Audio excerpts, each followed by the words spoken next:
All right, so everything that we spent the first 30 some odd minutes talking about, it sort of leads to academic integrity. Yes. It sounds like to me that we need not only the students to have some integrity, but the administrators, the professors, everything else, everyone at the university altogether. Do you think that's a fair assessment? Absolutely. I suspect you do. Absolutely. In fact, I think that we often confuse the terms academic freedom and academic integrity.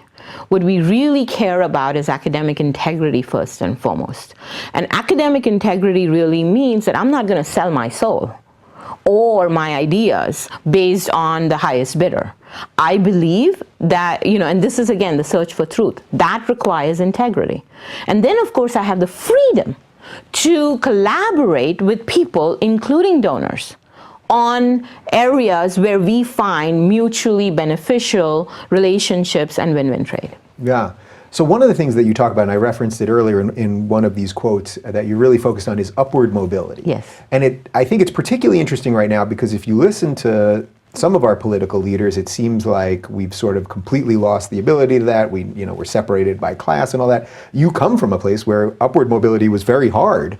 It's gotten less hard as India has embraced capitalism. Yes. First, I guess, in the most broad sense, tell me why you think upward mobility is so important, but more importantly, what's the state of it in America right now? So I actually think that we in the United States focus on upward mobility as if this was a major problem in the US. Other countries are becoming more market-oriented than the United States. The United States still stands as the one place where you really, really have the ability to be upwardly mobile. And I think that is the greatest asset that the United States still has. And I'm very proud to call this country my country of choice. So let's sit in that idea for a second, because I totally agree with it. And it seems to me that all of the people who say that's not true are missing that our laws here allow you to do whatever you want with your life. It doesn't mean that you are going to do it. It doesn't mean that it's going to be handed to you. Yes. But as you just said, as an immigrant that came here, that has become tremendously successful, you're living proof that you can do it. Absolutely, and that still holds.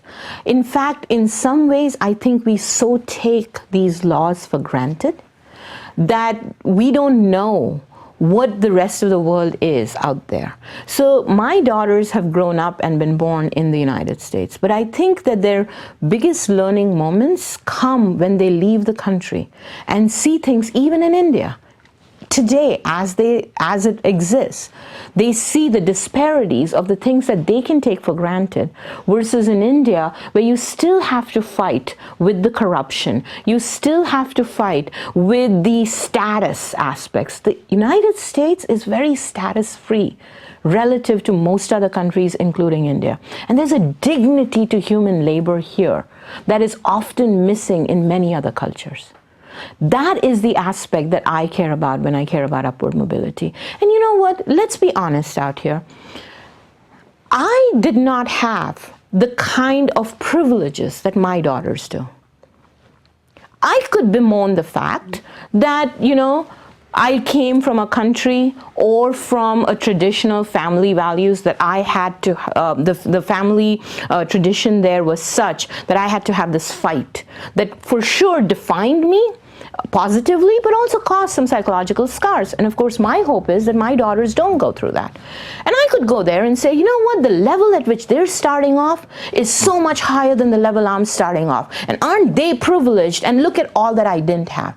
Or I can focus their minds and their ideas at, you may start here, but the definition of your achievement is not your level, but where you end. Do you find it fascinating that people are constantly attacking that? They attack people that have a little bit more to start with, which is the whole point of life. You want your children to have more.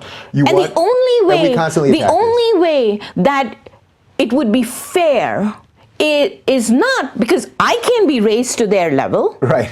The only way to do it is to bring them down to the level that I started. And how is that fair? Yeah. Right? And so again, by focusing on the level that one starts with as a measure of an individual's achievement, I think is not necessarily focusing on their individual effort. And there are a lot of people, even in India.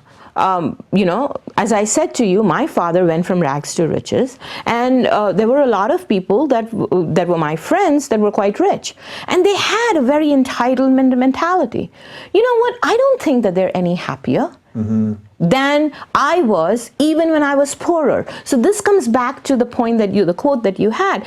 I can't just measure a person's success by their economic riches. You also, happiness, which is what I care about, is a state of mind. It's a state of consciousness that has to be earned. Self-esteem, when combined with the sense of I'm materially at a place that I'm comfortable or rich, but more than that, psychologically and intellectually, I feel like I've made something of myself. I think that is something that is so much more inspiring to go after. Money, Ed Snyder used to say, money is the reward, not the reason. And I completely agree with that. Yeah, it's so interesting because I've been thinking about this a lot lately, because obviously the show is kind of catching fire and I'm doing okay financially and we're building something good and I'm traveling a lot and people say nice things to me all the time. And I've been thinking about that, and people keep saying, well, you're going to get some big offer from one of these networks or something. And I hope you do, because it would be great. I hope I do too, but I love this. Like, I'm actually happy now. Like, I'm doing what I think I'm supposed to be doing, and I don't know where that road goes, but looking at everything holistically, it's not just about money, it's about doing something that gives you value and all that.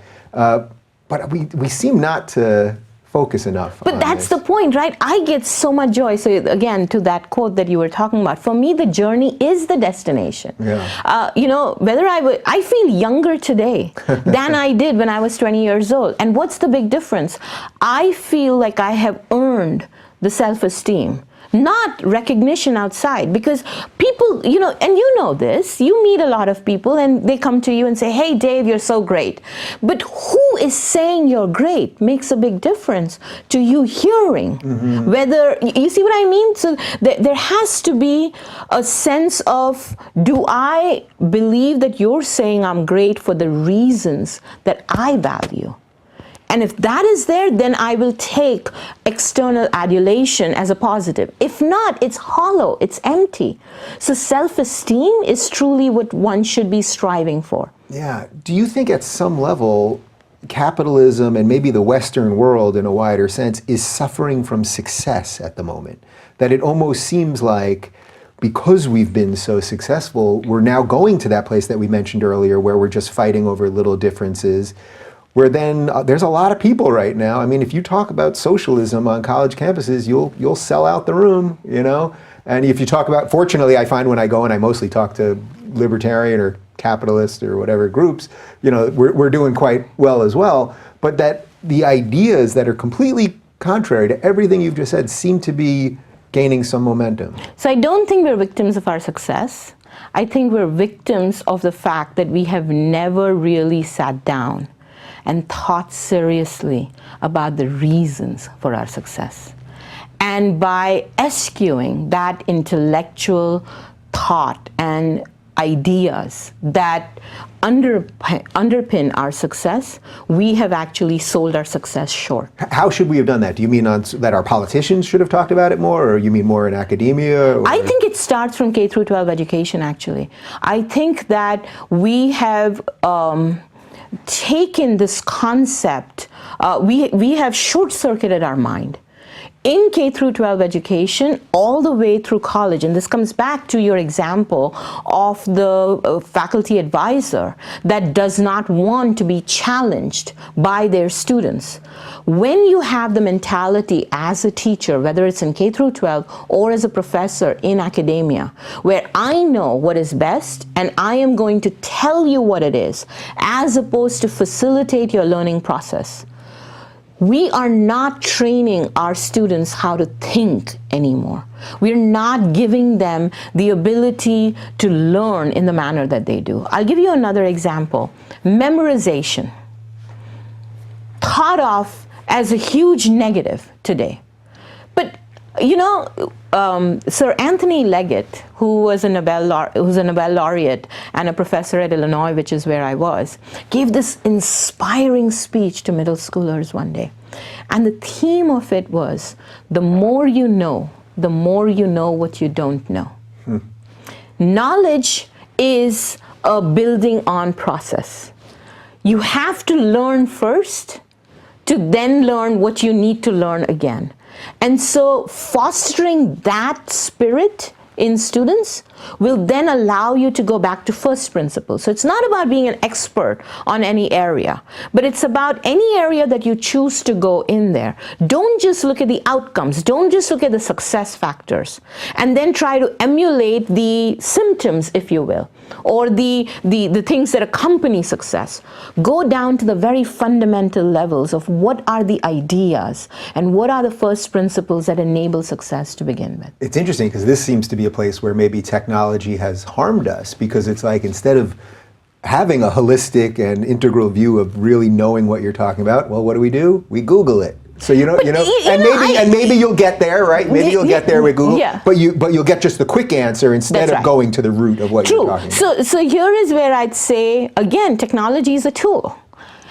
It does not absolve us of our responsibility on how we use the tool. I'm actually a huge fan of Google. Google Scholar has made my life so much easier. I remember being a doctoral student and having to go through Lockwood Library in 6 feet of snow in Buffalo weather, right, if I wanted an answer to a question. Now Google Scholar allows me to do it in seconds. Young people don't know what microfiche is. Exactly, and I had to work with microfiche to do my data gathering. But the point out here is, I can use Google Scholar to get just an amazing amount of knowledge at my fingertips. How great is that? I mean, I am so thankful to technology to do that, but that does not absolve me of the responsibility of saying, here is all of the pieces of information. In fact, I would say in this age of information technology, the need of the mind to have judgment and to discern across all of these pieces of information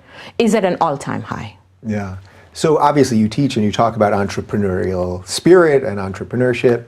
One of the things that I think is fascinating related to technology right now is that Peter Thiel is leaving Silicon Valley because he feels that collectivism, leftism, cultural Marxism, maybe you have some other phrases for it, whatever that is, has sort of crushed the ability to think, so that there isn't the creativity coming out of Silicon Valley that there used to be, which is why we don't have that many new apps anymore. We don't have that many new breaking technologies, and he is a capitalist, and he's ironically moving to LA to become freer, which is sort of, people don't think of us as a capitalist haven here in California and LA specifically. Do you find that fascinating, that Silicon Valley seems to lean so far left, and yet is supposed to be the place of innovation? You know, now that you're saying that, I just made a connection that I never thought of.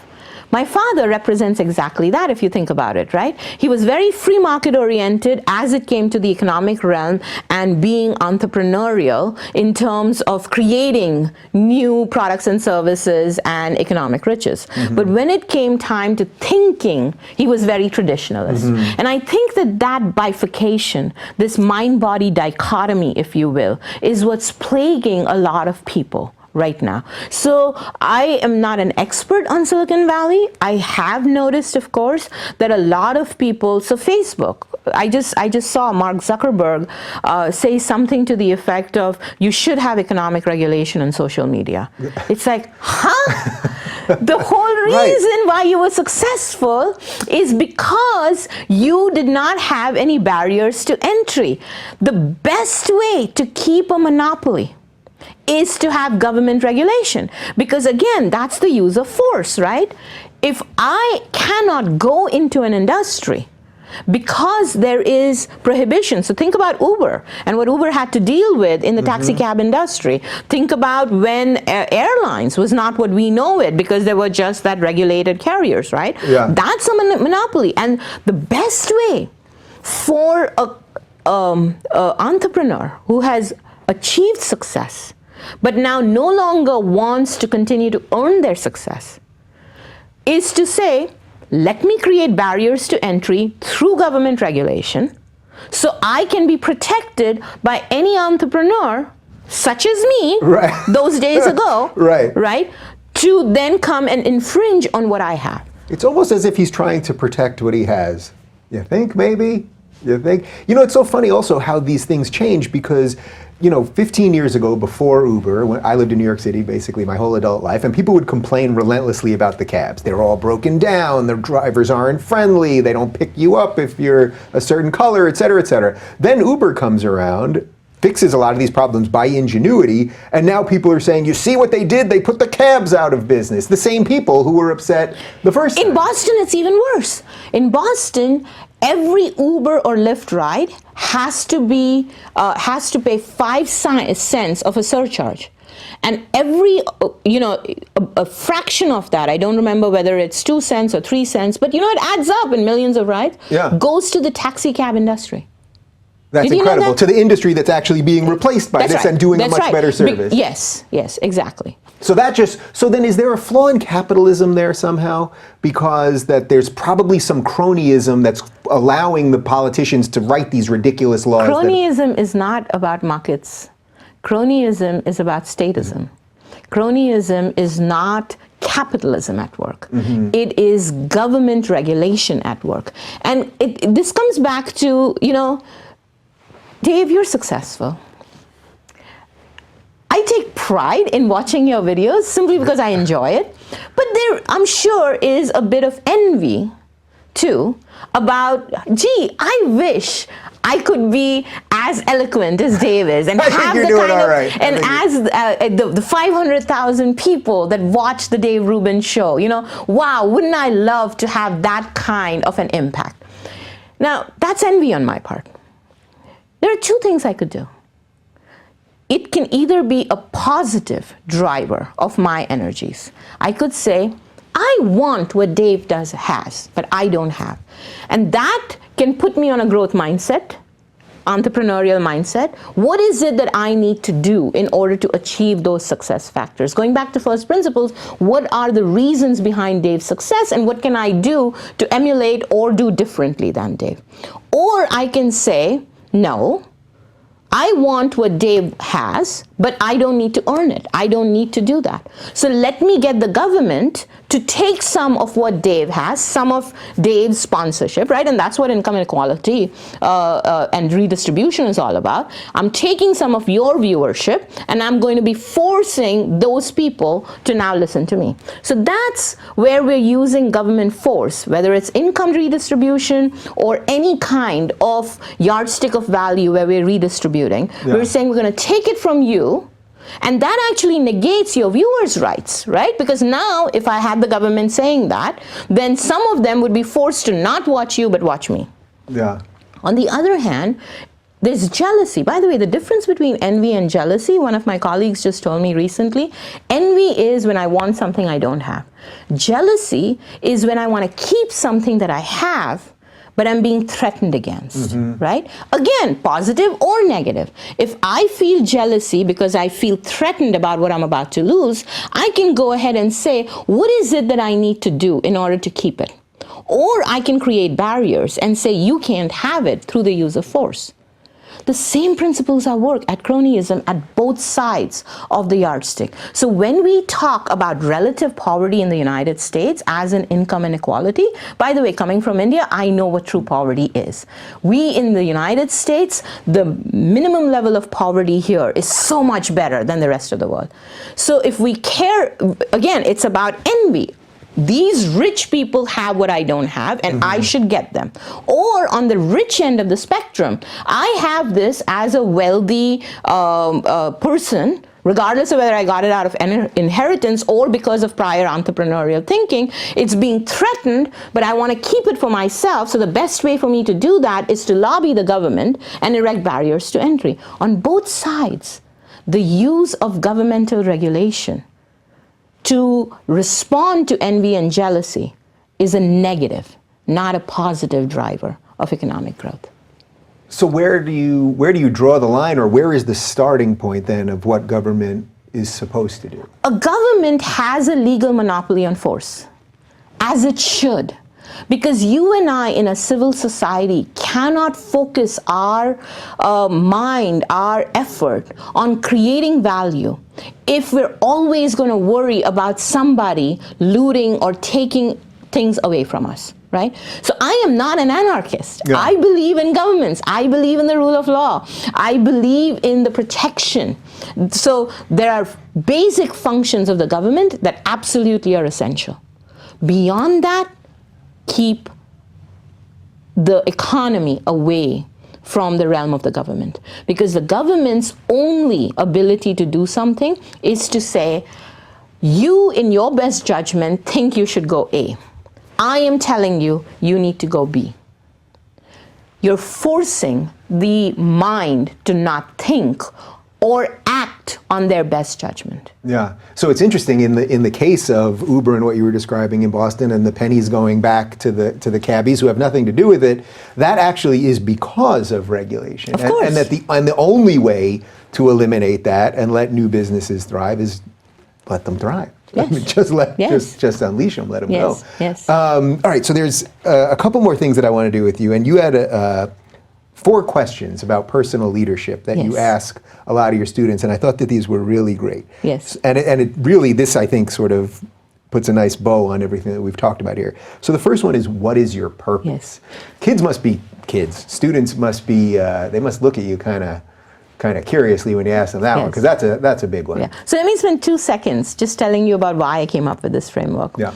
I'm a strategy and entrepreneurship professor, and I was asked to teach in a program which was largely minority high school student based. And I was asked to give a lecture on strategic management. Now, strategic management is typically the realm of CEOs. How can high schoolers identify and associate with questions that a CEO has to deal with? That was the big challenge that I had. How am I supposed to talk to them about, at that time, what Steve Jobs is doing for Apple, even though they recognize Apple, and make it real to them? Mm-hmm. And I realized I didn't need to do that.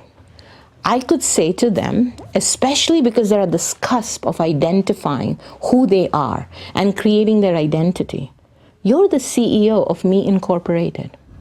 Are you thinking like a CEO? What are the 4 fundamental questions that a CEO should ask? And are you asking those questions of yourself? And it begins with the first one is, what is your purpose?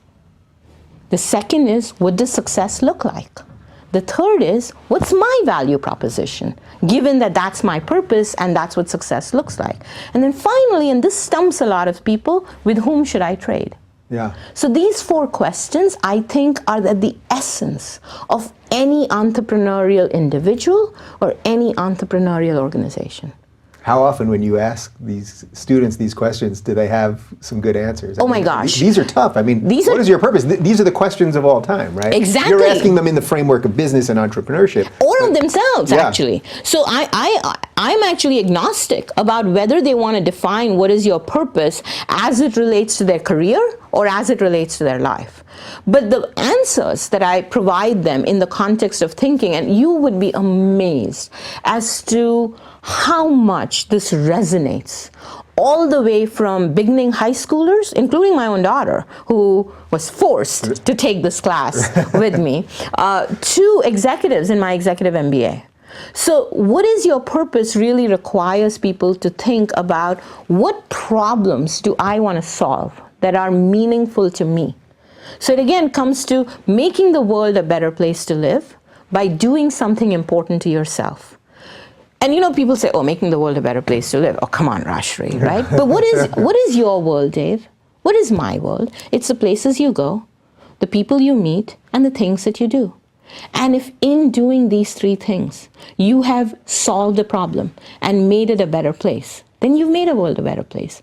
But you've done it by focusing on things that are important to you. Yeah.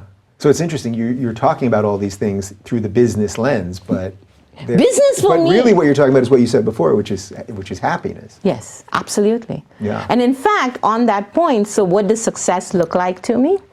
It is the ability to say, I love what I do and I'm good at it. because that's the virtuous spiral that enables self-esteem. And when you have self-esteem because you're good at something, you want to invest in it to become even better at it. Yeah, it's pretty cool waking up with that sense. Feeling. So that was number 2. What does success look like? You mentioned all of them already, but I just want to spend a little bit. So what is your value proposition? Right. So notice that the answer to the question, what does success look like, takes an inward perspective. What do I love? And then what are my abilities that will help get me to where I love and what I'm good at? What is my value proposition is still looking at your abilities. But now the yardstick is, how is it creating value to you? So clearly, I love enterprise and innovation, right? Yeah. I love what I do. I think I'm pretty good at it. You're pretty good. I come up every morning with a spring in my step. But why would that cause you to want to ask Rajshree to join you this morning as opposed to multiple other people that you do? So what's my value proposition to you? What benefit do I offer you with the features that are unique to me? That is the focus on value proposition. Yeah. And it's obvious because we have the evidence right here because of all the people that I talked to that weekend. You were one of, I think, 2 people who I said to the Learn Liberty guys, we're going to get her on the show. Because you came up to me after we had a great conversation about all of this stuff. And there you go. And then finally, with who should I trade? Should you trade? That is the one thing that stumps a lot of people. And goes back to what is my purpose? Making the world a better place to live by doing something important to me, right? So providing benefit to someone else, but making sure that I'm benefiting and I'm doing something I love to. The answer to what does success look like is really getting to what you love doing, which is about you. Mm-hmm. The answer to your value proposition is providing benefit to someone else, right? Making the world a better place to live. With whom do you trade is bringing those 2 together. So you and I are trading right now. We may not be exchanging any dollars, but there's a trade going on out here. And that relates to your abilities and your aspirations and my abilities and my aspirations. And we're combined together with a common objective. So the alignment of your aspirations and my abilities are what's going to determine our actions.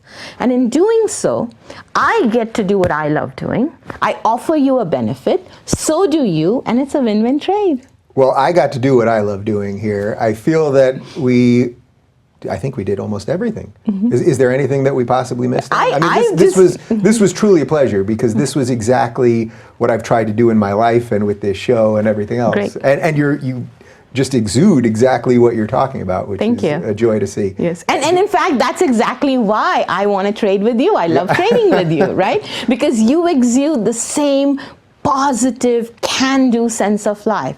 And I would rather have people around me that have that same spirit, make me better, make me more energized than people that either I bring down or they bring down, or they bring me down. Can we do a live event together? Can we do something at University of Maryland? Love that. All right, we're going to make something happen. Sounds good. This was truly a pleasure. I'm glad it happened after a couple months. And for more on Rajshree, you can check out her website, which we've linked to right down below.